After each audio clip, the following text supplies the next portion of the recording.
50,000 Palestinians have died, 13,000 children, almost 97,000 injured.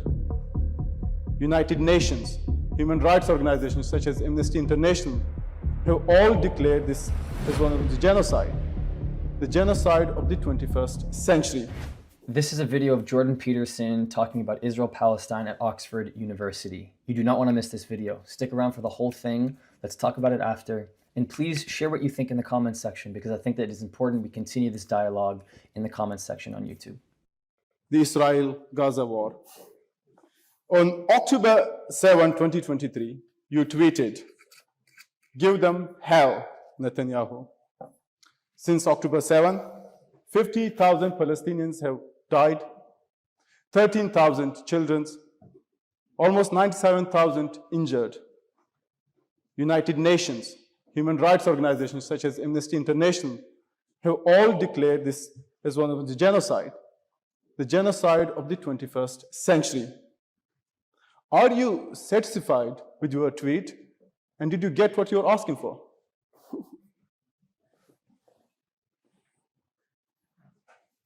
Well, you might describe that as a loaded question.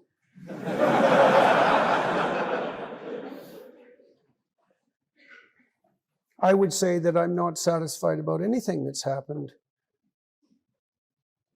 on October 7th or in the aftermath. You'd have to be a fool to be satisfied with it. So, of course I'm not satisfied. What was the appropriate response to October 7th? Bring out the feather bed? The kid gloves? Not precisely. What happened on October 7th was a catastrophe. And it was obviously not something that could be ignored. And you might say, well, what's the right way forward? Well, there's a Canadian poet, Leonard Cohen, he said, "There's no decent place to stand in a massacre." You can find yourself in a situation where there have been so many mistakes made by you and by everyone around you that all of your alternatives are horrible. And that's what happens when war breaks out. And so, no, you'd be a fool to be satisfied with that. But there are situations where all the options are terrible. And you might say, well, how do those situations come about? And you'll certainly experience this in your own life. If you aim badly enough and you make enough mistakes, especially mistakes that are part and parcel of your own blindness and foolishness, you'll find yourself in a situation where, well, it's a situation that's akin to hell. Well, every single option in front of you is brutal and awful. And so how do you endeavor to conduct yourself so that you don't find yourself there? It's like you watch your bloody step and you keep your eyes open and you pray that you're not foolish enough to embroil yourself in some catastrophe. And so, well, we're way past that whenever a war breaks out, obviously. There wouldn't be a war, I suppose, as well, as if people didn't disagree profoundly about how they might proceed. And it's not like I have any simple solutions to the constant catastrophe of the Middle East, and neither does anyone else. But I guess I suppose that's also why I'm interested in psychology more than politics, because I actually think that the solution to such things is worked out at the level of the individual and not at the level of the state, even though the state has to involve itself, I suppose, when individual responsibility is abdicated. So no, of course I'm not satisfied. Who would be satisfied? So I want to follow up more on an ideological question there as well. You have outspoken about censorship, ideological conformity, and authoritarianism, especially when it comes to free speech, the ability to say what you want, to stand for things. But one thing, especially within the Western ideals, we have seen a double standard when it comes to critiques and those vocal voices speaking for Palestinian rights. In the last 2 years, students protesting, protests have been curbed, mass surveillances, whether in the UK or the United States. Why have you not condemned this suppression of free speech? Is this not a textbook case There's of been very little bloody evidence of free speech suppression, for example, in this issue in my country, in Canada, there's been a plethora of demonstrations on the pro-Hamas, pro-Palestine side. And so the idea that that's been squelched somehow is preposterous. There were literal encampments for months in my university, in University of Toronto.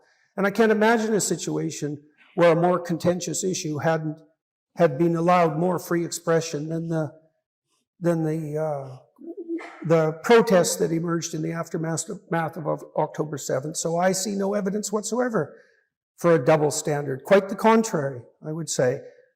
In the West, there's been more freedom of speech for the purveyors of the pro-Palestinian message than there are in many Arab countries, for example. And so I don't see for a second that there's a double standard.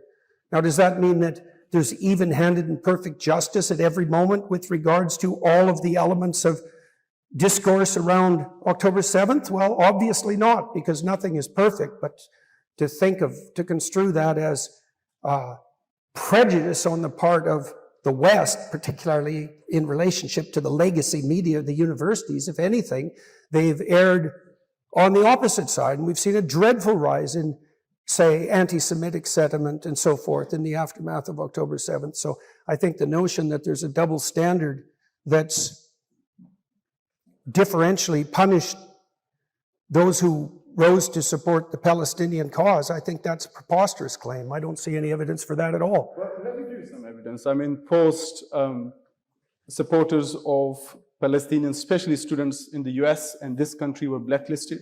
In Harvard, Columbia, students were not allowed to graduate. They were not given their degrees just for the sake of protesting outside universities. Surely these are examples of double standards. It wasn't a consequence of protesting. It was a consequence of conducting themselves in an absolutely atrocious manner. There's rules of conduct for protest, and the students did everything they could to provoke the authorities, most of whom are in an ideological position to support the protest movements that we described a priori. They behaved so atrociously that even the idiot authorities who were charged with regulating the behavior of students on campus were finally forced to do something about it. It had nothing to do with differential treatment of the protesters. I mean, how long were there encampments at the University of Toronto? Like 3 months? Like, that's not tolerance, and that's not even free speech. That's weakness in the face of...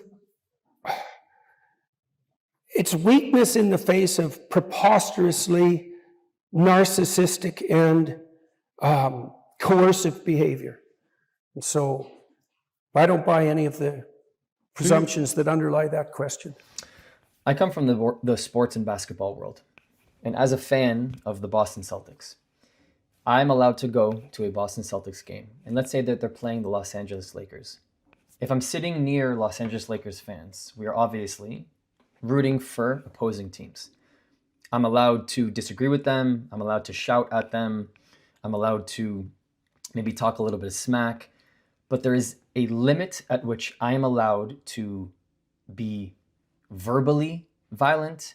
There's a limit at which I'm allowed to shout certain slurs or words or sayings or phrases. There's a limit at which I'm allowed to be an opposing fan inside of that arena, according to the TD Garden, where there are rules of conducting myself, excuse me, as a sports fan at that game. Same goes for that person. You can be passionate about your sports team, the player, the arena, whatever team it is. But there is a limit at which you are allowed to conduct yourself if there is another person there who doesn't have the same team on their back, on the front or back of their jersey. If you do not obey by that code of conduct, there are consequences. The arena is allowed to ask you to leave. They're allowed to take you outside for questioning. They're allowed to potentially fine you. It says it all on the ticket. It says it all in the small fine print on the TD Garden website, as it is the same for anywhere at any other sports game. If you go to a Red Sox game at Fenway Park, if you go anywhere to Madison Square Garden in New York City, there are fans at NBA games who have said things to NBA players on courtside that the NBA players heard. They stop the game, they tell the referee or they tell management, and I've seen people get escorted out of the game who are banned from going back to that arena for saying things that are racist, for saying things that are just absolutely crossing the line. The anti-Israel protesters at these universities are not being banned from graduating or being banned from campus because they were protesting. They're being banned from campus or banned from graduating because of vile behavior. Sorry, you can't just do what you want. You're allowed to protest. You're allowed to say you don't agree with something, but you have to do it according to conduct. And if you don't obey by the conduct, sorry, there are consequences.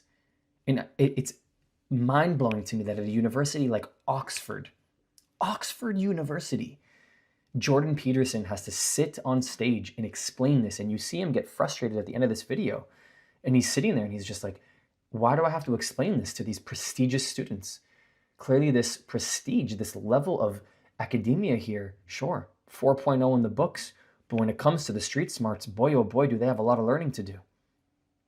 It's insane to me that people don't understand this, that they think that they can just get away with it just because they feel like they're fighting for a just cause. No. That's not how the world works. You need to wake up. Thank you so much for all your support. I'll see you next video. If you want to continue the conversation, you can support my work for free. Discord does not cost a thing. It is the best way to connect with me and others who are seeking the truth. The link is in the description. But if you want to take it one step further, my Patreon gives you access to the Israel you don't see, uncovering the untold stories of what mainstream media does not show you. The link is in the description and it helps me to continue this work. Or if you're just looking to help this thing go, PayPal and buy me a coffee is a really easy way to support me. This channel, this work does not happen without all of you. Thank you. I love you. I'll see you next time.